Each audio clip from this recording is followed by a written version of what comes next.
Welcome back, Jason. Fair Credit Billing Act. Now we've been down the road a little bit. We've done TILA and some of the others. What is Fair Credit Billing Act relative to where we've already been?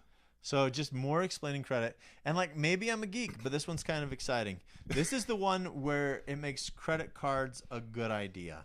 I know there's a lot of people who say, don't get into debt, don't do this. But this law, the Fair Credit Billing Act, makes credit cards cool.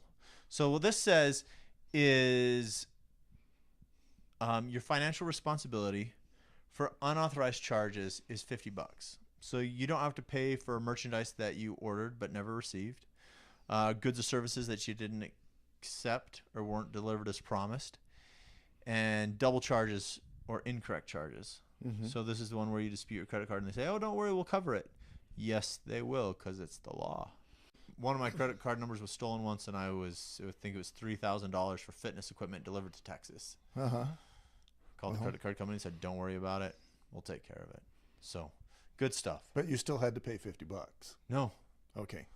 No. The Fair Credit Billing Act limits your financial responsibility for unauthorized charges to just $50, and then says you don't have to pay for merchandise you ordered you never received, on and on and on. Okay. So the credit card company might do better than the feds require, but according to federal rules, it's $50 maximum. Right. Next is Fair Debt Collection Practices Act. Okay. So this one defends you against third-party collection abuses. Specifically, collectors are prohibited for bugging you, calling multiple times before 8 a.m. or after 9 p.m. or at work if you tell them that calls are jeopardizing your job. It also has to do with discussing your debt with someone other than your spouse without your permission,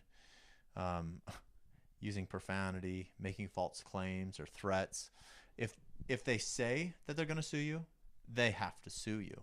Oh, nice. Yeah. So, and then if they misrepresent themselves on the purpose of the call, these are all illegal. So they got to say what they're going to do. They can't bug you. They can't be a pest.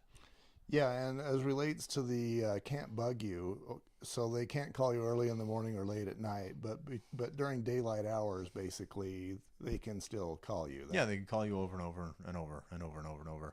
Unless you're at work and say, hey, you keep doing this, I might lose my job. Mm-hmm. Then they have to stop. That makes sense. So I guess if you've got maybe an 8 to 5 or a 5 to 8 or a noon to 8 sort of a job, then it would be, and you tell them that, then they've got to call you sometime in the AM after 8 o'clock. Mm-hmm. And at least you can jack them around backwards, right? Something. Okay. So you do have those sorts of rights. And again, I can see how as a realtor, this kind of information could be helpful to pass along to a client. Yeah. Sometimes people have problems with credit. If you have a basic understanding, you can really help them out. Mm-hmm.